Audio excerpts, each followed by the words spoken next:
statement dari saudara Bobi Nasution ini lama sekali kita lihat dalam berbagai kesempatan itu lebih mengedepankan kewenangan atau jumawa kekuasaan bahwa dia seorang gubernur, apalagi sebelumnya dia seorang menantu presiden. Jadi seolah-olah ketika dia punya status seorang gubernur, apalagi menantu presiden, dia bisa bertindak apapun ya, walaupun tanpa basis dasar kewenangan atas tindakannya, bukan dasar kewenangan atas jabatannya. Artinya hari ini pun orang mau mengungkap kejahatan, justru dia menjadi korban.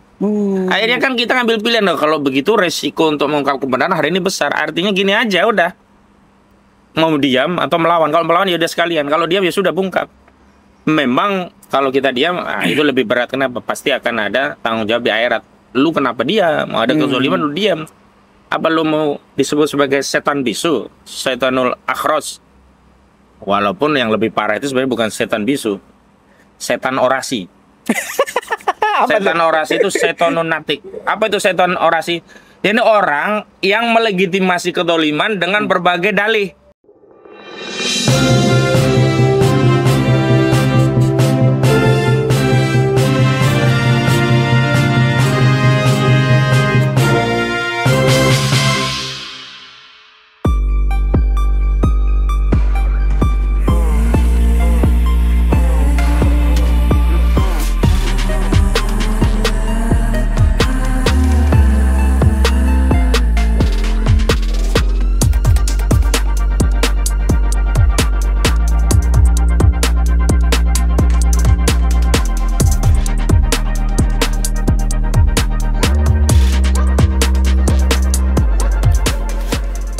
Baik guys, assalamualaikum warahmatullahi wabarakatuh guys. Kembali lagi, ini udah kembali lagi bersama saya orang lembur alias Hardi ya, dari ujung negeri Anta Beranta, dan Bung Ahmad Kozinudin ya. Lagi santai-santai sambil ngopi-ngopi, jadi kepikiran ini banyak truk, banyak bus itu lewat-lewat. Ini seperti kasusnya Bobi Nasution ini, kok aneh-aneh, ada apa? Ada kesan mendalam, mungkin ada pelampiasan dendam pribadi atau apa gitu ya. Nah, ini juga dari Demokrasi.id udah marah nih anggota Komisi 3 DPR RI Nasir Jamil, meminta langsung polisi menangkap Gubernur Bobi Nasution. Imbas dia menyetop plat-plat mobilnya yang tidak berplat Medan ya. Nah, Bung Ahmad Kozinudin, memungkinkan gak sih kalau cuma omong-omong aja, mestinya kan langsung ya. Nah, ini kira-kira mengakibatkan apa ini dalam negara ini, Bung Ahmad Kozinudin? Sekarang pertama saya pikir ya, apa yang disampaikan oleh politisi PKS ya, Nasir Jamil, anggota komisi berapa tadi? 3 Komisi 3 ya, yang meminta menangkap Gubernur Sumatera Utara yang dia notabene juga menantu saudara Joko Widodo, yakni Bobi Nasution, suami dari Kahiyang Ayu, pemilik Blok Medan ya, Blok Medan, tambang nikel ya. Itu kan bentuk kegeraman sebenarnya, konfirmasi kegeraman seorang yang memang dia dari Aceh kan, terhadap perilaku kepala daerah yang tuna hukum. Kalau menurut saya dia tuna hukum atau nggak ngerti, buta hukum, nggak ngerti sama sekali aturan tentang kewenangan seorang gubernur di wilayahnya. Memang benar bahwa untuk pengenaan kontribusi dari pajak kendaraan bermotor itu ke PKB itu kan memang yang menikmati adalah Pemda ya, dalam hal ini Pemda provinsi ya. Sehingga kalau pelatnya itu adalah pelat Sumatera Utara, maka pendapatan Sumatera Utara dari penerimaan pajak kendaraan bermotor itu masuk ke Sumatera Utara karena platnya plat Sumatera Utara. Tapi kalau plat Aceh ya masuknya ke Aceh, walaupun aktivitasnya di Medan ya atau di Sumatera Utara begitu. Tapi yang harus dipahami bahwa pembagian kewenangan yang ini merupakan penjabaran tentang otonomi daerah ya, di mana beberapa urusan daerah itu oleh pemerintahan pusat diserahkan daerah diberi kewenangan untuk mengelola urusan rumah tangganya dan mengupayakan penerimaan atau pendapatan daerah dari sejumlah sumber-sumber pendapatan yang memang dilegalisasi itu menjadi kewenangan daerah, dalam hal ini PKB ya, kendaraan. Tetapi itu tidak kemudian menghalangi mobilitas warga negara atau kendaraan untuk berlalu lalang dari satu provinsi lainnya, ya, dari satu daerah ke daerah lainnya, hanya dengan dalih dia tidak berplat dari provinsi yang bersangkutan. Kalau begitu, saya membayangkan kasihan perusahaan bus lintas provinsi. Iya, misalnya Akap nih, akap, lewat ya. nih, akap, antar kota antar provinsi. Jadi dia kalau masuk provinsi lain harus dijemput bus lain yang Ya, platnya beda Plat lagi. beda Atau lagi. dia nyiasati. Dia paling nggak kalau lewat 5 provinsi dia punya 5 plat. Oh. Masuk provinsi Jawa Tengah, pasang plat ini. Berubah Jawa Barat, pasang lagi, dan seterusnya. Jadi, nah itu saya sebut tunah hukumnya. Tapi memang kalau kita lihat statement dari saudara Bobi Nasution ini lama sekali kita lihat dalam berbagai kesempatan itu lebih mengedepankan kewenangan atau jumawa kekuasaan bahwa dia seorang gubernur, apalagi sebelumnya dia seorang menantu presiden. Jadi seolah-olah ketika dia punya status seorang gubernur, apalagi menantu presiden, dia bisa bertindak apapun ya, walaupun tanpa basis dasar kewenangan atas tindakannya, bukan dasar kewenangan atas jabatannya. Kalau jabatannya dia memang pejabat gubernurnya sah, tapi tindakannya itu gitu. Nah, kalau apa yang dia lakukan itu diadopsi oleh seluruh kepala daerah melakukan hal yang sama, ini bahaya, ini memicu disintegrasi bangsa. Jadi nanti bisa jadi tidak ada kohesi antar daerah, atau daerah itu tercerabut dengan daerah lainnya karena seolah-olah punya wilayah sendiri, punya negara sendiri kasarnya. Betul. Jadi substansinya kita bukan lagi NKRI, jadi sudah federasi. Bahkan lama-lama negara federasi Indonesia ini bisa pecah belah. Karena apa? Kalau begitu kita bisa punya negara sendiri, bisa mengelola sendiri, bahkan bisa menghalangi aktivitas ekonomi kalau dia tidak berplat dari provinsi kita. Ya udah bikin negara sendiri-sendiri gitu. Ini bahaya. Jadi memang tadi apakah ini ada motif ya? Katakanlah dendam lanjutan ya. Karena sebelumnya kan dia berusaha mengklaim beberapa pulau yang masuk kewenangan Aceh. Ya, melalui Tito Karnavian dia dapat surat sakti, tapi nggak sakti juga ya, dia surat itu kan dibatalkan. Di beberapa pulau yang memang disinyalir mengandung deposit tambang luar biasa. Tambang diantaranya kalau nggak salah nikel sama gas ya, saya kurang spesifik gitu. Yang kemudian kan batal. Apakah ini cara pelampiasan seorang Bobi yang marah kepada Aceh karena sebelumnya tidak berhasil mengkooptasi pulau-pulau Aceh menjadi wilayah Sumatera Utara begitu, atau hal yang lain. Dan saya lihat juga respon yang sama juga diambil oleh Gubernur Aceh ya, Mualim, yang juga mencoba kalau itu sih konteksnya tepat ya, karena melakukan namanya penambang-penambang itu loh ya, ditertibkan ya penambang-penambang itu.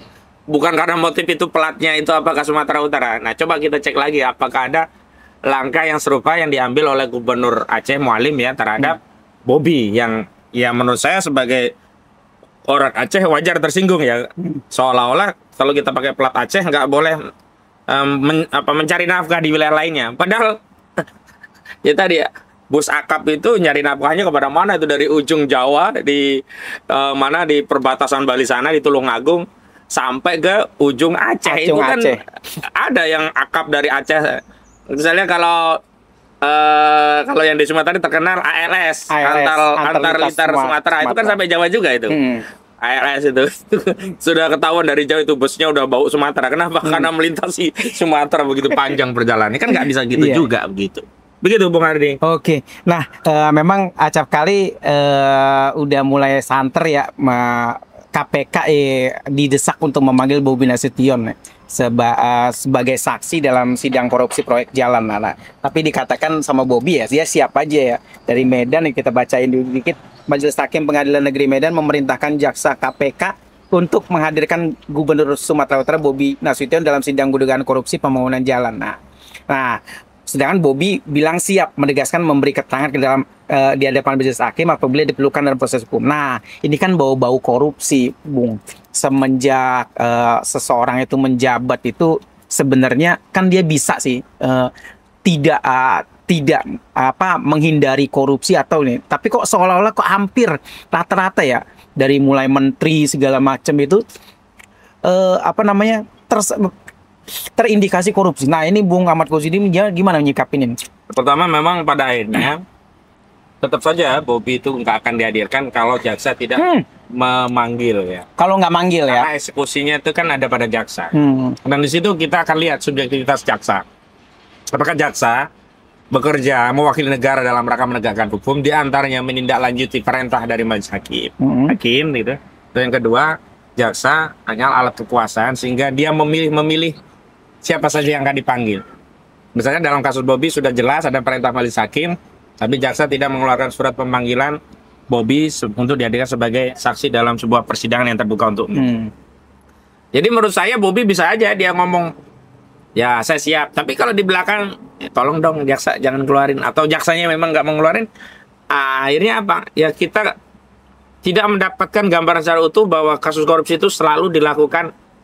Saya nggak mau menggunakan ungkapan berjamaah ya, karena berjamaah itu kan harusnya sholat berjamaah itu kan baik ya, dakwah berjamaah itu baik. Udah ada protes kita sebut juga. gini aja, korupsi itu pasti secara terstruktural, melibatkan banyak orang, pejabat-pejabat yang punya kewenangan. Nggak mungkin hanya satu pejabat. Karena apa? Memang kewenangan daripada biro pemerintahan kita tuh dipisah-pisah, sehingga satu urusan itu tidak cukup hanya mendapatkan persetujuan satu pejabat. Misalnya kalau kita bicara tambang ya, itu ada unsur pertanahan BPN. Betul. Kalau dia ada di hutan ada unsur perhutanan KLHK. Kemudian kalau dia terkait Pemda nanti PAD ada unsur dari Pemda. Kemudian untuk bidang teknisnya nanti ada izin-izin yang sifatnya spesifik teknis. Artinya apa? Kalau dia mau misalnya nih korupsinya bahwa tambang itu ada di hutan lindung, nggak boleh dieksploitasi, tapi hanya dia mendapatkan izin, baik izin prinsip, izin lokasi, izin tanah, termasuk izin penambangan yang sifatnya teknis. Berarti ini kan sistematis, semua terlibat. Nah dalam kasus yang disebutkan tadi, boleh jadi hakim melihat bahwa ada kaitan ini, karena disebut namanya kan. Makanya hakim harus mendalami keterangan dari saudara Bobby dalam kasus tersebut. Tapi lagi-lagi, kadang-kadang kan korupsi itu bukan nggak ada buktinya, tapi kita mau memburu sampai kepada siapa. Kalau yang diburu cuman si fulan ya sudah, yang lainnya lepas. Tapi kalau mau diburu semua, biasanya orang akan mengatakan, kalau diburu semua habislah republik ini. Semuanya juga terlibat begitu. Oke, ya memang menelanjangi kebobrokan sistem yang udah terjadi saat ini ya. Apa yang udah dimulai dibongkar di era sosmed ini memang makin santer ya. Apalagi para netizen itu memang bebas saja untuk berspeak up.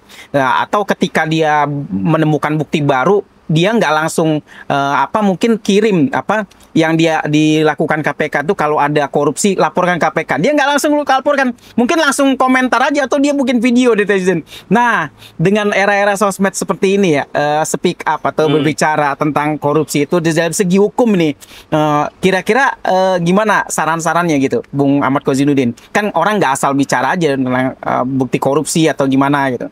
Sekarang saya sederhana, berani lakukan, nggak berani udah. Sekarang karena apa? Kalau mau ditarget itu selalu ada celah. Tapi yang paling penting adalah kita sama isu itu sehingga kita tidak teralienasi sendiri. Kalau sendiri itu bisa dibidik sendiri. Itu dia. Nah, kayak kasus kemarin saya kan ada FGD ya di LBH Pers gitu. Ya. Ternyata ada seorang yang ada di Jawa Barat, di Bandung ya. Itu justru dia kena pasal 32 Undang-Undang ITE karena dia membongkar kasus 7,6 miliar kalau nggak salah ya. Nah, dokumen yang dipersoalkan itu adalah MOU atau perjanjian antara satu lembaga ya, dinas gitu, yang dia laporkan namanya ke inspektorat begitu. Artinya hari ini pun orang mau mengungkap kejahatan, justru dia menjadi korban. Akhirnya kan kita ngambil pilihan, kalau begitu resiko untuk mengungkap kebenaran hari ini besar. Artinya gini aja udah, mau diam atau melawan. Kalau melawan ya udah sekalian, kalau diam ya sudah bungkap. Memang kalau kita diam, itu lebih berat. Kenapa? Pasti akan ada tanggung jawab di akhirat. Lu kenapa diam? Mau ada kezaliman lu diam. Apa lu mau disebut sebagai setan bisu, setanul akhros? Walaupun yang lebih parah itu sebenarnya bukan setan bisu, setan orasi. Setan orasi itu setonun natik. Apa itu setan orasi? Ini orang yang melegitimasi kezaliman dengan berbagai dalih. Dicarikan dalilnya. Misalkan karo PIK 2. PIK 2 itu melakukan ihya'ul mawat, menghidupkan tanah mati. Ini setan ngomong, ini setan orasi ini, bukan setan bisu, bahkan setan ngomong. Kenapa? Dia sudahlah tidak mencegah kemungkaran, bahkan dia membela kemungkaran dengan mencari dalih, melegitimasi kezaliman tadi. Kezaliman. Oke, ya sulit ya untuk memilah-milih di era hantam aja udah. Hantam aja ya berarti. Baik. Nah, terakhir Bung Ahmad Kozidudin dia. Karena begini. Asasnya orang zolim itu lebih pengecut daripada kita yang benar. Cuman dia mau ngukur, gua giniin berani nggak? Maka syaratnya kita juga jangan menyendiri, aktiflah ya, membersamai seluruh elemen masyarakat, sehingga kita itu kuat karena bareng-bareng, bukan karena sendiri kita hebat, enggak, karena kita membersamai. Misalnya hari ini kita membersamai saudara-saudara kita mau hadir di Pengadilan Negeri Serang untuk mengawal kasus pagar laut yang sudah lama hilang, ternyata ini mau disidang yang Arsin, Kades dan yang lainnya. Karena kita ingin kuat bareng-bareng untuk mengontrol kezaliman rampasan tanah dan wilayah laut di perairan Tangerang Utara ini gitu. Jadi kalau sendiri memang berat. Dulu siapa yang peduli dengan kasus pagar laut? Tapi misalkan nelayan Khalid speak up, yang lain speak up, Pak Saidi mulai timbul satu persatu. Ya, akhirnya alhamdulillah kan sampai muncul sekarang terdakwanya. Dulu si terdakwa ini ya, si siapa? Arsin ini kan sombongnya luar biasa. Gua kagak pernah disentuh hukum, kagak ada yang berani sama gua. Kira-kira begitu. Ya. Akhirnya kandas juga gitu. Balik lagi ke Bobby, ini kan dia masih dalam lingkaran kekuasaan, artinya dalam orang nomor satu yang udah pernah menjabat nomor satu di Republik ini ya, yaitu menantunya Jokowi. Apakah mungkin ada kaitannya atau mungkin ketika jaksa nggak juga memanggil, mungkin ada nggak intervensi dari situ? Begini, kekuasaan itu cenderung salah gunakan. Bahkan oleh orang yang sudah purna tugas, tapi de facto masih punya kekuasaan. Jadi power tends to corrupt, absolute power tends to corruption itu kecenderungan kekuasaan itu salah gunakan. Bagaimana kalau orang nggak punya kekuasaan ya? Bisa saja, bahkan umumnya orang akan menyalahgunakan apapun yang ada pada sumber daya pada dirinya untuk melindungi dirinya dan keluarganya atau mungkin kroni-kroninya. Sekarang kan Bobby masih pejabat, dia bisa menyalahgunakan kekuasaan dia sebagai seorang gubernur untuk melindungi dirinya, dan itu udah pasti, dan rumus itu dipakai oleh semua pejabat sebenarnya. Apalagi dia punya backingan bahwa mertuanya juga dulu presiden yang hari ini walaupun sudah nggak menjabat masih punya legitimasi itu, tangan-tangan kendali kekuasaan untuk menggerakkan sejumlah lembaga-lembaga kekuasaan yang ada pada kendalinya. Jadi saya kira ya kita tinggal buktikan nanti, sederhana saja. Kalau Bobby tidak dipanggil ya sudah, masih dalam kendali, nggak ada. Kalau Bobby bisa dipanggil, setidaknya itu bukan berarti mereka nggak punya kendali ya. Setidaknya mereka sudah mulai melemah dan terpaksa menghadirkan seorang Bobby di pengadilan. Oke, jangan terpaksa ya. Baik Bung Ahmad Kozidudin sebagai terakhir. Tapi lagi nanti ya, walaupun begitu kita akan lihat pertanyaan dari jaksa itu menukik enggak. Kalau pertanyaan kalaupun dipanggil formalitas ya sekedar hanya untuk seolah-olah semua menghormati hukum, menegakkan hukum, tapi ya hanya formalitas. Kita tahu kan praktik peradilan kayak kasus Charlie Chandra, giliran yang pertanyaan yang meringankan yang dari kita menguatkan dia bebas gak didalami oleh hakim dan jaksa. Jadi ada hal yang sebenarnya itu udah ulang-ulang dibantah, dieksploitasi terus. Itu kan kelihatan motifnya hanya mau menjarain orang kan. Saran terakhir dari Bung Ahmad Kozidudin ini ya, dengan kondisi perpolitikan, kondisi sistem negara yang udah carut marut ini ya, seharusnya bagaimana ini rakyat bersikap nih Bung? Apakah dinepalkan atau gimana? Saya tertarik ya, walaupun ini tidak tepat, tapi tertarik dengan pernyataan Rismon Sianipar. Kan Rismon ditanya, gimana nih Polri perlu direformasi? Kalau saya disuruh memilih apakah direformasi atau dibubarkan, saya pilih dibubarkan. Kita tata ulang banyak, baru kita tata ulang polisi. Ya. Jadi kalau tanya negara, kayaknya saya juga mau mencontoh Rismon nih, dibubarkan dulu, lalu kita tata ulang. Udah terlalu parah memang. Jadi saya sendiri kebingungan mau mulai dari mana. Sebenarnya kan apa yang disampaikan oleh Rismon itu bukan karena Rismon tidak cinta pada institusi Polri, atau kalau hari ini kita mengkritik pemerintahan atau negara bukan karena kita tidak cinta negeri ini. Kita sudah pada tahapan bingung mau apa lagi, dengan cara apa lagi. Coba bayangkan dengan cara yang keras seperti Rismon saja negara masih tuli gitu loh. Apalagi lembah lembut. Makanya waktu di ELC ada Prof Kiki menyatakan ini kekerasan. Nah, yang keras, yang nggak punya adab itu negara yang mendiamkan kejahatan terhadap rakyatnya. Kanjuruhan, segitu banyak yang meninggal, nggak ada tindakan negara. Yang dikorbanin hanya ciri-ciri. AM50 sampai hari ini nggak ada yang bertanggung jawab. Giliran orang bicara di forum LC, sok banget dia yang merasa dia yang paling beradab. Ini diskusi nggak nggak beradab. Lalu dia nggak akan datang lagi. Saya bikin tulisan kemarin, udah biarin aja dia nggak datang, nggak ada masalah juga. Toh ILC tetap jalan gitu. Artinya begini, kita harus menakar apa sih dimaksud adab keadaban. Dalam konteks rakyat yang hari ini sudah kebingungan mau bagaimana lagi memperbaiki negeri ini, kemudian ada bagian dari rakyat seperti Rismon itu loh, menyampaikan kritik tajam yang nggak bisa dibantah oleh orang yang ada dalam forum itu, termasuk Kiki. Kok kemudian nyerang, oh ini forumnya nggak beradab, kekerasan. Alah, itu kan argumentum et hominem sebenarnya. Cuman nggak berani saja dia langsung ke Rismon. Kalau berani langsung ke Rismon, habis jadi lata sama Rismon itu. Nah, kira-kira gitu. Ini kok kemana-mana ya tadinya dari Bobby. Baik guys, memang ya segi korupsi itu memang salah satu hal yang tidak beradab. Apalagi saya mencontohkan dari salah satu meme ya, sebuah kalimat yang menohok banget ya. Negeri ini nggak kurang sumber daya alam, negeri ini nggak pernah kekurangan emas, negeri ini nggak pernah kehilangan nikel, batu bara segala macam. Dan yang lebih pasti itu negeri ini nggak kekurangan orang pintar. Cuma satu aja, negeri ini kelebihan maling. Baik, sekian, wassalamualaikum warahmatullahi wabarakatuh.